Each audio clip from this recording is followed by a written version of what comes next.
negócio, de um patrimônio que foi gerado.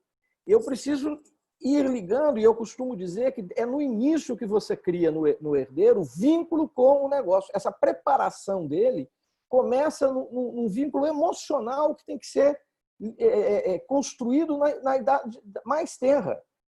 Eu sempre coloco que é fantástico quando você ouve assim, um sucessor falando, olha, a primeira conta que eu fiz na vida foi com a calculadora do meu pai, do meu avô na empresa.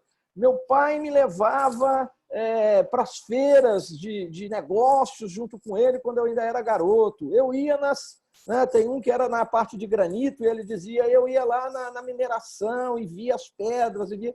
Então, as pessoas falam de cheiro, as pessoas falam de tato, as pessoas falam sabe, são os 5 sentidos que eu vou criando esse vínculo emocional com o negócio. Isso é fundamental para uma preparação.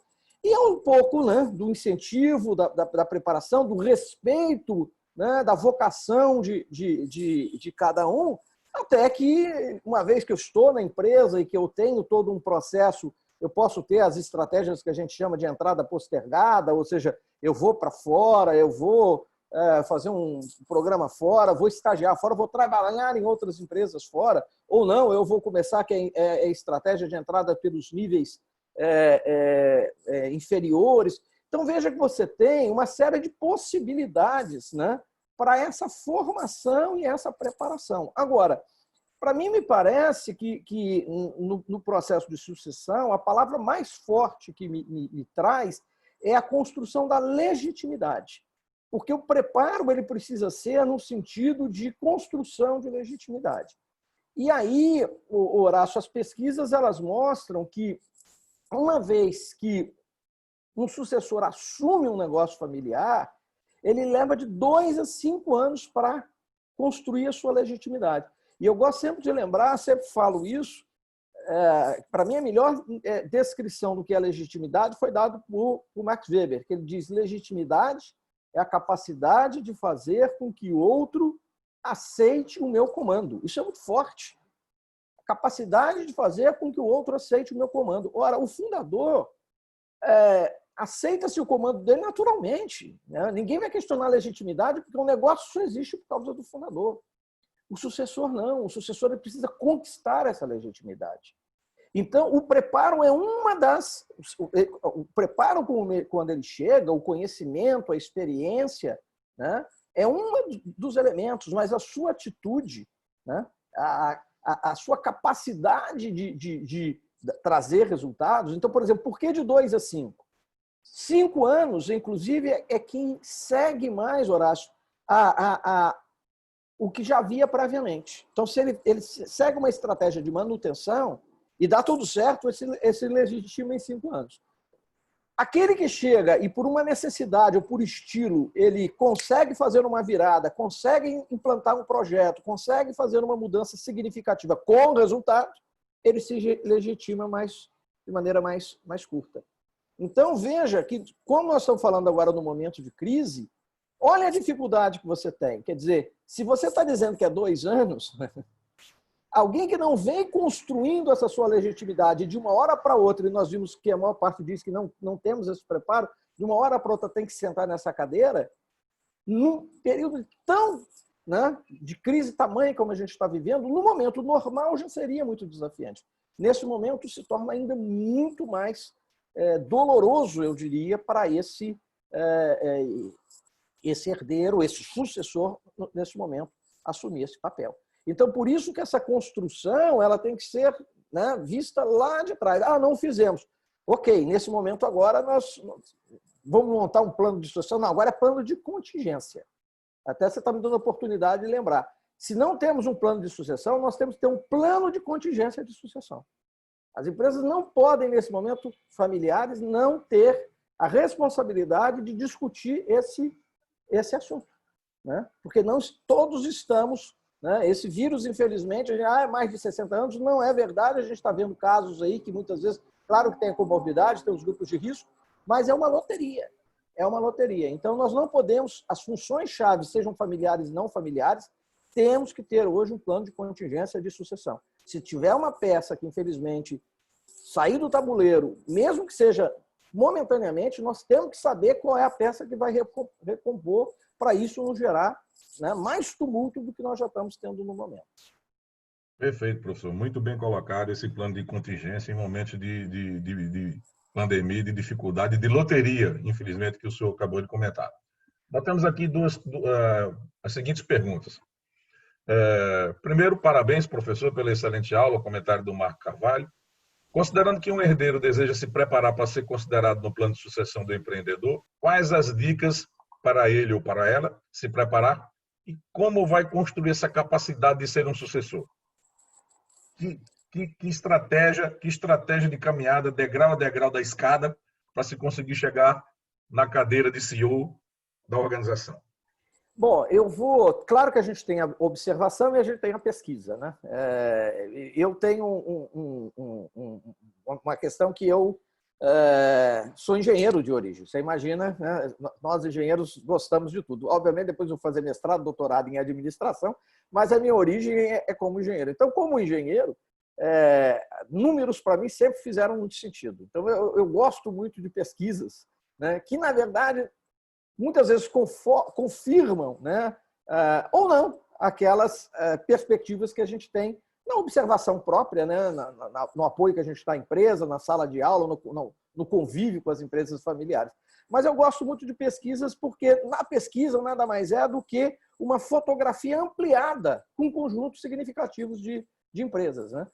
E veja, existe uma pesquisa muito interessante que foi feita por 3 pesquisadores de 3 dos principais centros no mundo, né? Nós estamos falando de Harvard, nós estamos falando do HEC de Paris, nós estamos falando da London Business School, e eles procuraram verificar o que faz uma sucessão bem-sucedida numa pequena e média empresa familiar. Quais são os ingredientes, né? E aí vem essa questão, né?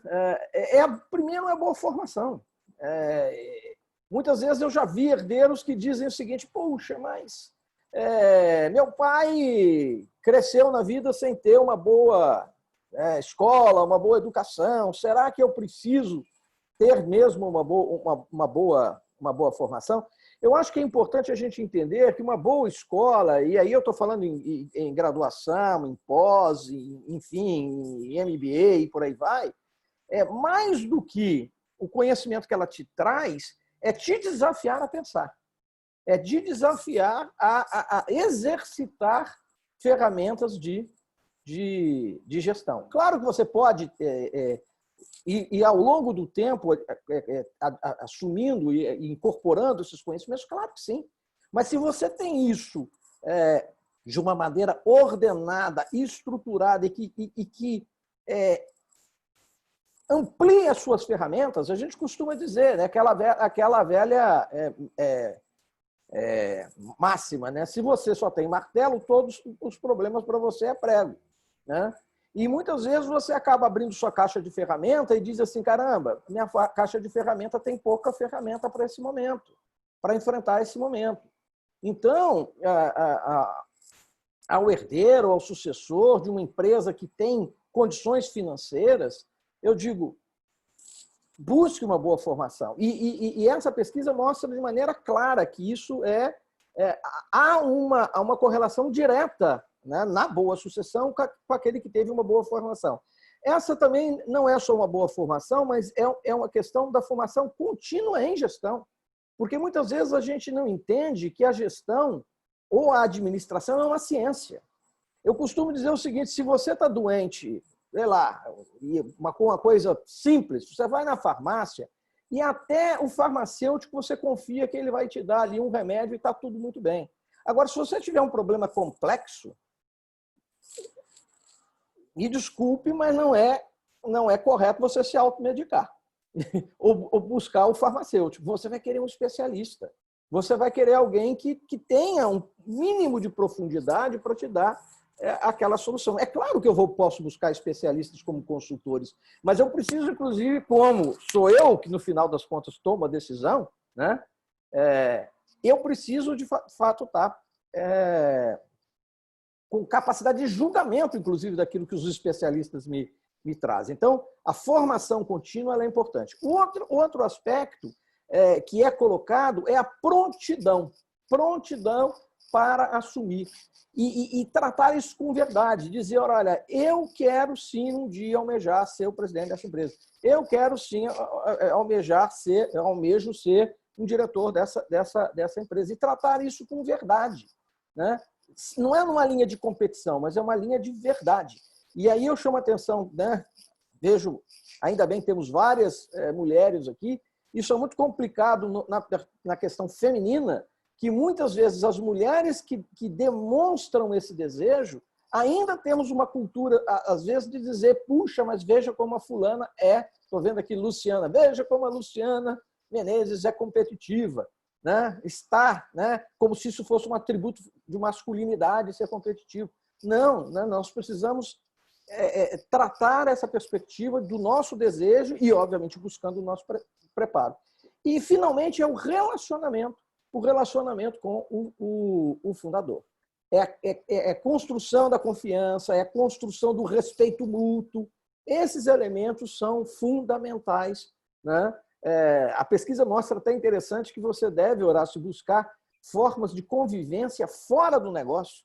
Vamos ver um jogo junto do esporte, vamos fazer uma churrascada quando saímos da pandemia, vamos criar, porque muitas vezes você fica só no embate pai e filho, mãe e filha, mãe e filho, enfim, trabalhando no dia a dia, e você se concentra só no embate que é natural, no atrito que é natural. O que está azeitando as nossas relações? Como é que nós estamos convivendo, né, em momentos de emoção positiva, né? Então, nós temos que criar esses espaços. Não sei se respondi, mas... Não, respondeu. E uma complementação, Dalton, já emendando outra colocação, né? Caso o filho ou a filha, especificamente, não deseje estar na operação da companhia, aí é o outro lado da história, né? Ela não vai ser preparada, no caso específico, para ser uma sucessora, e sim uma boa herdeira, né? E aí, quais as fortalezas, né? Quais os pontos que ela deve se preparar nessa direção? Bom, eu diria o seguinte, ainda que eu vá fazer alguma coisa completamente distinta da vida, que não tenha nada a ver com o negócio, uma preparação em gestão é bem-vinda. Por quê? Porque, como herdeiro, se eu pretendo ser um sócio, um acionista, amanhã essa empresa pode ter pode ter um conselho, onde eu vou me sentar, ou então eu vou ter um representante, mas eu preciso entender de finanças, eu preciso ler um balanço, gostando ou não, eu vou entregar a um irmão, eu vou entregar a um primo, eu vou entregar a um não familiar a gestão, e eu não consigo entender nada do que está se passando pela empresa. Então, eu acho que o primeiro ponto é esse, ainda que eu sou médico, procure fazer, por exemplo, a empresa Paex, nós temos, mesmo não familiar, faz um PDD, né, que eu tenho a oportunidade de entender o que é gestão, o que é estratégia, o que é finanças, o que é marketing, enfim, para eu não ficar descolado disso como herdeiro. Então, ter um preparo de entendimento de gestão, sim, é recomendável. Esse é o atributo. Outro, não se descolhe dessa realidade da empresa, né? Então, se eu não tenho um conselho de famílias formal, nós temos que ter reuniões da família. Eu não vou ficar desgarrado, mas, sei lá, a cada 3 meses, a cada 6 meses, tem que ter uma reunião da família onde eu falo, pai, eu quero saber, meu irmão, primo, enfim, como é que estão os negócios? Por onde é que nós estamos indo? Eu tenho que interessar pelo aquilo que é meu ou que será também dos meus filhos na sequência. Então, esse é o mínimo de preparo em gestão e o vínculo. Eu não posso perder esse vínculo com a organização. Dalton, em organizações, vamos dizer assim, já mais maduras, né, que têm conselhos consultivos e conselhos de administração formais, existe uma figura de extrema relevância, né, que é o secretário ou a secretária desse conselho, né? Queria que você, por favor, explanasse a importância de você ter formalmente um secretário ou uma secretária do conselho, exatamente para que possa ser o eixo central e, vamos dizer assim, o elo de ligação com o presidente de um conselho, para, na verdade, cumprir todas aquelas regras de convivência e todas as cláusulas efetivamente regidas por um acordo de sócio, e, ao mesmo tempo, ser o facilitador, né, na interatividade do presidente do conselho para com todos os membros dele. Por favor, queria que você desse uma palhinha sobre isso. Eu acho Professor, logo após a Luciana gostaria de falar também. Ela estava pedindo aí, responde e depois a gente dá a voz às mulheres. Ótimo, maravilha, maravilha. Até porque ela já foi citada hoje aqui como exemplo, né? Brincadeira, Luciana, desculpa, eu usei seu nome aí. Desculpa. Mas vamos passar. Mas só para falar dessa questão, Horácio, sobre a Secretaria de Governança, primeiro nós precisamos entender que a Secretaria de Governança não é uma função, com todo o respeito, e não me entendam mal, para um secretário ou uma secretária executiva. São coisas completamente diferentes. Eu não estou querendo dizer que uma secretária executiva e um secretário executivo não possam ser secretário do conselho. Mas não é isso, né? E até porque a gente tem que tomar cuidado, porque a secretária, muitas vezes, você tem que entender que ela passará a ter acesso ali a questões, a decisões que afetam a organização como um todo. Eu sei que a secretária, normalmente, já é uma pessoa de alta confiança, mas, às vezes, vão ser tomadas decisões ali de coisas que afetam ela diretamente. Então, por exemplo, questão de remuneração, de demissões, de coisas que vêm, de enxugamento. Então, nós temos que ter um pouco de cuidado dessa figura. As empresas que estão maduras em governança, você vê pessoas, eu diria, muito parrudas para serem... Eu já vi diretores sendo secretários. E é muito curioso. Uma vez nós estávamos fazendo um trabalho numa empresa e era um gerente financeiro e eles convidaram o gerente financeiro para ser o secretário, porque, de fato, ele era um cara que estava organizando toda a governança da empresa. E ele, depois que eu saí, eu senti que ele ficou meio incomodado, e eu fui conversar com ele, ele se sentiu ofendido.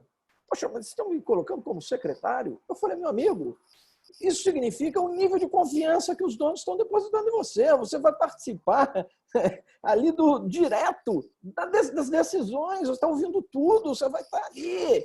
Então, pelo amor de Deus, não vamos diminuir essa função. O secretário tem um papel fundamental de apoiar o presidente do conselho na formação da agenda. Muitas vezes ele mesmo vai ouvir o CEO, vai ouvir os diretores para tentar trazer, olha, presidente, tem essa pauta, temos isso e tal. Então, ele tem um papel sobretudo, porque muitas vezes a gente tem, se você tem um fundador que vai para o conselho, gente, para ser presidente do conselho, não é uma pessoa, normalmente, os fundadores que estão aqui podem confirmar isso comigo, mas não são normalmente as pessoas mais voltadas para o conselho, para o controle, sim, do detalhe, da pauta, dessas coisas. Normalmente, os fundadores são pessoas com muita energia, não gostam de ficar com esse atributo. Então, precisam ter um secretário porreta, um secretário bom de serviço para fazer as coisas acontecerem. Pode ser um filho, pode ser um sucessor, porque às vezes esse é até um caminho. Eu vou colocar um sucessor para secretariar como uma forma dele, inclusive, ele não participa do conselho, ele não vota, mas ele começa, inclusive, a ver qual é a forma no que o conselho toma decisão. A forma como nós discutimos, como nós... né, qual é o processo de tomar decisão. Então, é até interessante, muitas vezes eu recomendo um sucessor assumir esse papel de secretariar o conselho. Ok, muito obrigado. Luciana, por gentileza. Eu quero pedir desculpas, porque estou assim, meio caindo de paraquedas, não sei exatamente o que vocês conversaram até então. Mas, assim, só compartilhando um pouquinho, né, da minha experiência, minha mãe diz o seguinte, que o problema de familiares, né, principalmente irmãos, trabalharem juntos, é que nesse ambiente, né, de empresa, de trabalho, a gente sempre coloca o nosso pior lado, né, fica muito aparente, transparente. A gente está sempre convivendo com o defeito do outro, né, apontando sempre o defeito do outro. Isso é extremamente difícil, né, trabalhar junto com família. Graças a Deus, no meu caso em particular, nós temos uma relação muito bacana, porque a gente pode discordar ou até brigar em determinadas situações, mas daqui para fora as coisas continuam da mesma forma, né? Eu acho que isso sempre foi muito salutar. Uma situação em particular, ultimamente tem complicado um pouco mais, mas é muito difícil e assim, o caminho que eu tenho encontrado para melhorar essa situação, a solução está dentro da gente, né? Então, eu acho que a gente se trabalhar, né, internamente para poder passar por cima de determinadas situações, né, para poder também estar preparado, né, profissionalmente para estar com argumentos fortes e suficientes para poder estar debatendo qualquer situação, né, e ser o dono, não é o dono da verdade, mas assim, estar com a visão mais próxima possível da melhor solução, né, digamos assim, que você vai ganhando aquele respeito e eu acho que isso é muito importante, né, a gente ter muita propriedade de todos os pontos que vêm para a discussão, principalmente no momento crítico desse, né? E quando a gente tem alguém da família, né, com mais propriedade, fica sempre muito difícil estar discutindo com essa pessoa, né? E do outro lado também, que não tem tanta propriedade, às vezes, de todo o processo, estar discutindo com alguém que tem essa propriedade também é muito difícil. Eu aconselho muito, falando assim de secretário ou secretária, né, o que eu tenho feito sempre, uma vida toda, tá colocando alguém para estar intermediando alguns temas críticos entre as duas pessoas, né, porque tem sempre alguém para poder balizar. Eu acho que isso é legal, é bacana. Eu acho que, voltando um pouquinho ao assunto, que a gente tem que se trabalhar, porque se a gente aumentar o tom da conversa, das discussões, se a gente não estiver sempre mantendo aquela postura, né, profissional, aquela postura de não estar aumentando o tom de voz, estar sempre tratando a coisa no nível, né, aceitável, passa para algo muito maior e isso é uma bola de neve, né? Então, eu acho sempre que, infelizmente ou felizmente, a solução está sempre com a gente, né? Pelo menos a gente tenho tentado ir dessa forma e as coisas estão caminhando. Às vezes impacta em algumas situações que são difíceis, principalmente com a questão de, às vezes, velocidade de informações, de decisões e tal, porque às vezes as pessoas não têm o mesmo ritmo. E você cobrar de um colaborador é uma coisa, você cobrar de uma pessoa que é parente seu, que às vezes está como um diretor, que se acha às vezes com determinados direitos, né? Eu acho que a gente tem o máximo possível que tornar essa relação mais profissional possível. Ô, Luciana, você traz para mim aí um ponto muito interessante, porque eu diria assim, a relação familiar, da família empresária, na questão de trabalhar junto, para mim tem alguns elementos que são importantes, que precisam ser reconhecidos e encarados. E eu começo por última coisa que você falou, é a intimidade. Né? Essa intimidade é o primeiro ponto, eu diria, complicador. Por quê? Porque, por mais que eu diga assim, olha, eu chego na empresa e agora eu sou profissional, eu continuo sendo pai e filho, eu continuo sendo irmão e irmã. Por mais que eu tente fazer esse exercício, eu continuo sendo. E o nível de intimidade, muitas vezes, nos leva a falar para o outro, a tratar o outro, a exigir do outro, o que nós não faríamos, como você mesmo disse, com não familiar. Né? Então, esse é um primeiro aspecto. Às vezes eu fico pensando assim, em algumas situações que eu já vi, claro, de mais críticas na empresa familiar, dizendo assim, olha, se o pai tratasse o filho ou vice-versa dessa forma, mas aí eu estou te falando uma chefia, levava um processo de assédio moral. Né? Então, veja que nós precisamos compreender isso, que essa intimidade ela é natural, ela existe, ela é um dado concreto, mas eu preciso, você falou, eu preciso refrear isso, sabendo que naquele momento, máximo possível, eu tenho que ver diante de mim um profissional. É difícil, não é fácil esse exercício, mas eu preciso ter essa consciência. Eu não posso trazer o mesmo nível de intimidade que eu tenho em casa para a realidade profissional. Intimidade no sentido de falar o que eu penso, na hora que eu penso e da forma que eu penso. E eu preciso refrear um pouco esse impulso. O segundo ponto que eu colocaria é o nível de expectativas. O nível de expectativas que se é colocado sempre nas relações é muito alto. E aí eu estou falando de expectativas, não é só de desempenho, mas eu estou falando de expectativas de acolhimento, de carinho, de amor, percebe? Há uma mistura em relação a isso. Então, eu como pai, eu costumo dizer, de quem eu amo mais, eu espero mais. Essa é real. Então, muitas vezes, dizer, meu pai é muito duro comigo, é mais duro do que comigo, do que com qualquer funcionário, e é mesmo. Por quê? Porque o seu nível de expectativa em cima de um sucessor é o maior possível. Mas aí, ao mesmo tempo, a sua expectativa de acolhimento e de aceitação, de reconhecimento do pai também é muito grande. E aí você diz, caramba, mas ele não está me reconhecendo como deveria. Percebe que, então, enquanto na empresa, é claro que eu tenho a expectativa que o chefe me reconheça. Agora, se ele não me reconhecer, eu tenho outros mecanismos. E aí entra um terceiro elemento ainda mais complexo, que é o inconsciente. Nós sabemos que nós vivemos muito presos ao nosso inconsciente, com registros da nossa infância, das nossas relações. Então, uma palavra dita, muitas vezes, dentro da família, ela dispara em nós um sentimento, uma emoção, que pode ser positiva ou negativa, que nós não compreendemos, porque não está no campo do racional, está no campo do inconsciente.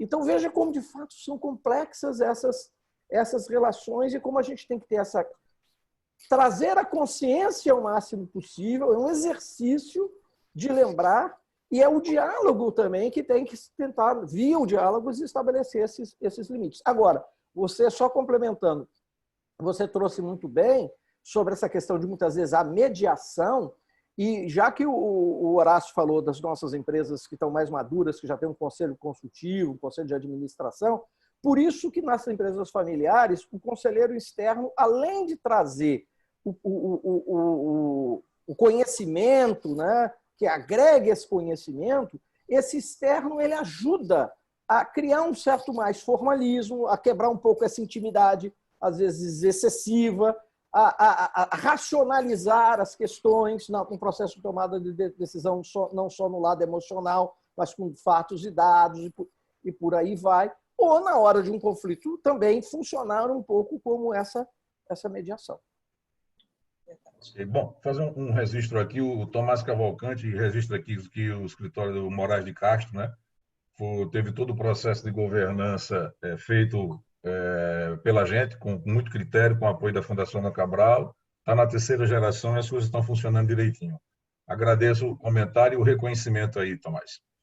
Bom, Dalton, eu queria que você comentasse um pouquinho, uma coisa que eu sempre tenho dito para os nossos amigos e as nossas amigas, porque o nosso posicionamento estratégico, como você bem sabe, é de intimismo com os nossos clientes. Então, a gente começa numa relação profissional e depois a gente termina, na verdade, eu diria para você que, sinceramente, franco e honestamente, não me lembro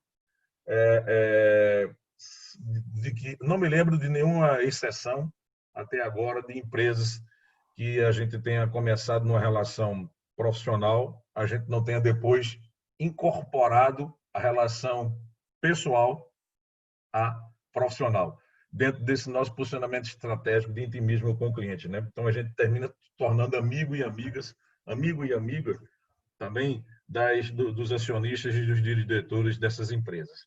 Mas eu tenho comentado muito com eles um ponto que eu tenho sempre sido bastante, eu diria para você, assertivo, que é na formação desses conselhos consultivos, na formação desses conselhos de administração, se respeite sempre o princípio da complementariedade das competências. E eu queria que você desse uma palhinha sobre isso, por favor. Olha, Horácio, eu, por exemplo, sempre que tenho feito uma monitoria, né, de governança, ajudando as empresas a estruturarem a sua governança, uma das ações que eu gosto de fazer é exatamente usar uma matriz ligado à questão de competências. Então, claro que eu tenho já uma lista, vamos dizer, padrão, mas eu também acrescento e discuto, né, vamos dizer, estou formando aquele conselho. E aí eu digo o seguinte, acionistas, vocês vão para o conselho? Vão para o conselho. Bacana. Agora, quais são as competências que esse conselho tem que ter? Então, vamos discutir agora o que é essencial. E aí a gente vai, inclusive, pontuando nessa lista e dizendo, olha, competência financeira é 3. 1, 2, 3, né? 3 essencial, 2 médio, 1 e tal. Então, a gente vai pontuando isso e vai formatando em relação a marketing, a mercado, relacionamento. que eu quero desse conselho? O que esse conselho tem que ter de... Né? Aí, agora, nós vamos fazer o seguinte, agora nós vamos cada um se autoavaliar em relação a essas competências. Eu, sentado no conselho, o que eu entrego? Perfeito? E aí, depois, eu vou ver os gaps. Dentro desse... Então, se eu, por exemplo, a última vez que eu apliquei isso, eram três sócios que estavam indo para o conselho e da segunda geração estava assumindo como CEO. Os 3 foram para o conselho, eles queriam trazer 2 conselheiros de fora. E eu falei, ok, agora vamos ver que competências nós precisamos trazer de maneira complementar. Se vocês já estão entregando isso, né? Claro, e essas competências, inclusive, são competências também de características comportamentais. Ou seja, nós estamos precisando de alguém que seja mais... porque às vezes a gente pensa só na competência técnica. Mas, por exemplo, será que nós queremos um conselho que tenha um pouco esse papel de olhar para a próxima geração, de fazer um coaching com a nova geração, de fazer um coaching com os CEOs e tal? Olha, ninguém aqui tem essa habilidade. Quem sabe nós vamos trazer um conselheiro que possa fazer um pouco esse papel também, além de estar sentado no conselho. Então, essa discussão é fundamental. E claro, colocando, né, Horácio, que isso é também uma fotografia. Né? Eu também, com todo o respeito aí aos colegas que são conselheiros independentes, né, externos e tal, a gente tem que olhar o tempo também de permanência, porque às vezes cria-se uma relação também tão próxima que você às vezes fica com... Uma vez eu estava fazendo um trabalho disso, tinha lá o sujeito já estava 10 anos no conselho, e aí ele já criou uma afeição tão grande por aquele conselheiro e quase que se tornou um filho ali. Virou psicólogo, né? Isso aí do centro, você gera uma dependência. Então, será que não está na hora ou de criar uma nova cadeira, né? Ou não está na hora um pouco de rodar, de oxigenar? Então, a gente tem que entender que o conselheiro fora, ele vem nessa perspectiva de dar uma contribuição e de renovar, reoxigenar o funcionamento daquele conselho, levando, sobretudo, em conta que competências, para aquele momento da nossa estratégia, a gente está precisando e que nós encontramos entre nós. Né? Ou que encontramos, mas nós queremos fortalecer ainda mais. Complementando a pergunta, tem a pergunta aqui do nosso amigo Pignatário de Andrade, que é o acionista do Grupo Rosa Master. Ele pergunta, professor, por gentileza, primeiro agradece a contribuição, as suas falas, as suas orientações, e pede para o senhor falar um pouquinho da figura, exatamente disso, da figura do conciliador no momento da implantação de uma governança. Só estendendo um pouquinho mais, por favor. Essa competência que você acabou de falar, que ele colocou aqui, a do conciliador. Conciliador. Nós precisamos entender qual é o grau, né, de conflito que está instaurado. Né? Veja, se nós estamos falando de discordâncias ligadas, por exemplo, à questão de investimento, eu me lembro um caso, foi Rosa Master que falou, né? Eu me lembro de uma situação que nós tínhamos 2 irmãos e que ele resolveu montar um conselho, por quê? Porque ele não conseguia segurar o outro irmão. Então, assim, era uma empresa em varejo e eles começaram a diversificar em tudo. E ele disse, olha, nós estamos num momento agora de crise, né? Mal sabíamos nós o que íamos entrar agora, que é aquele crise mesmo. Né? Nós precisamos concentrar, focar no nosso negócio, e eu não seguro meu irmão. Quando eu vi, ele já comprou um negócio novo, ele já, né? E não discute isso, puxa. Né? Ainda tinha uma outra irmã que não era no negócio, mas que era sócia também. Então, no conselho, seria uma forma da gente meio que vamos discutir isso junto, poxa. Né? E o fato, e aí a lógica é essa, o fato de eu ter um externo vai dar um certo formalismo. E eu quero um cara que seja financeiro, porque vai botar um pouco o pé no freio e questioná-lo, dizer, olha, né, ótimo que a sua intuição tem funcionado, ótimo que a sua intuição tem que ser preservada, mas vamos adicionar um pouco aqui, um pouco mais de ciência na nossa discussão. Então, se for uma questão de, eu diria, desalinhamento estratégico, o conselho de administração ele pode ter esse papel. Agora, a gente tem que ter cuidado que o conselho de administração ou o conselho consultivo ele não é um espaço para mediação de questões de natureza emocional, de conflito emocional. Né? Porque senão eu vou retirar o objetivo principal. Para esse tipo de situação, nós temos ou é no nível do sócio, né, que é outro momento, não é no momento que eu estou discutindo a estratégia. Melhor ainda se a gente tiver um conselho de família, onde a gente procura um conselho de família, sobretudo, porque o conselho de sócio, para quem tem um papel também de discutir as questões mais de interesses, de patrimônio e tal. O melhor ambiente para essas questões de relação é ter um conselho de família, né? E, em alguns casos, eu ter um especialista, já teve família que eu indiquei uma terapia de família. Uma terapeuta, uma colega nossa que é professora nossa, mas que é terapeuta, e disse, vocês estão precisando de uma terapia de família, porque vocês têm, e tinham, naquele caso, feridas de infância de um pai, é difícil usar uma palavra dessa, mas um pai um pouco tirano, né? Que jogava os filhos, uns irmãos, uns contra outros, né? Então, eles tinham ali realmente uma questão de raiz que precisava ser pacificada entre esses irmãos. E, em última análise, se você também tiver um conflito que entra no conflito societário, você ainda precisa, muitas vezes, usar um mediador. Então, você tem hoje, nós também temos colegas na Fundação que são formados na mediação, são certificados em mediação, né? Mediação não é só quando eu já chego lá no lado na processo jurídico, mas eu posso ter um mediador formado, certificado, que vai tentar negociar, no mínimo, um contrato de funcionamento adequado. Então, eu preciso entender, de novo, se eu estou falando de desalinhamento estratégico, conselho de administração, conselho de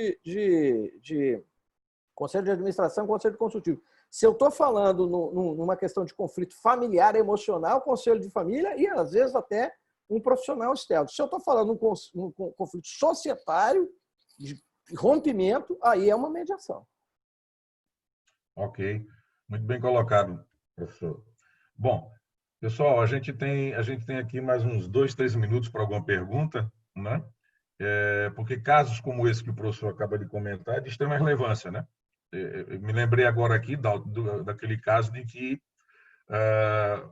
quando o primeiro filho mais velho passou no vestibular, o pai deu de presente, coincidentemente era o ano que a Chevrolet estava lançando o Chevette, e aí deu um Chevette 1973, 0 quilômetro. Aí no ano seguinte, o filho mais novo efetivamente passou no vestibular, e aí ele comprou um Chevette 1974. Mas o que foi que ele fez? Pegou o Chevette novo, deu para o filho, que tinha um Chevette 1973, e pegou o Chevette 1973, deu para o filho que tinha acabado de passar no vestibular. Pronto. Não foi preciso mais nada. Aí, depois de 40 anos, a gente se depara com uma situação como essa para poder administrar. Faz parte do contexto. Faz parte do contexto. É isso aí. Esse ponto, Horácio, só para falar, né? Esses pequenos sinais que, às vezes, você faz assim por um raciocínio, às vezes até sem maior sentido, né? E você toma isso, e às vezes aquilo para aquele herdeiro tem um significado tremendo. E você fica arrastando essa corrente durante anos, né? E criando essa... Foi o que aconteceu, né? Meu Chevette lá na frente. Mas exatamente, mas esse é o nosso papel. Tá sem som, Horácio? Tem mais alguma pergunta para o professor Dalto, gente?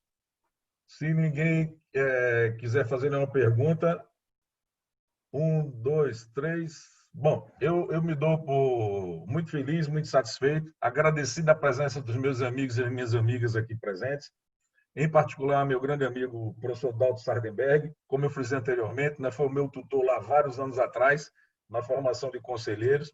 Muito obrigado, Dalto, é sempre um prazer quando você está conosco, e sempre um grande aprendizado, né? E uma das coisas que eu aprendi com você é que o conhecimento, na verdade, não é um destino, é uma jornada, né? Então, à medida que a gente vai, a gente sempre quer estar subindo a régua. Então, de minha parte, em meu nome, em nome da H-Forte, da Fundação Dom Cabral, de todos aqui presentes, meu muito obrigado. Se cuide aí também, junto com toda a sua família, né? Todos parabéns a seu pai, né, Horácio, hoje? Parabéns a seu pai. Muito obrigado, muito obrigado. Exatamente hoje irei lá levar. Peraí, vou pedir licença a vocês um minutinho, alguns segundos, um minuto.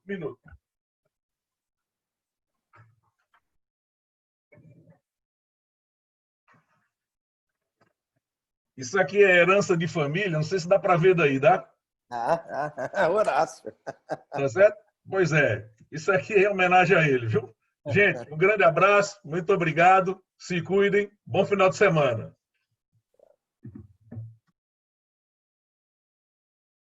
Bom final de semana a todos.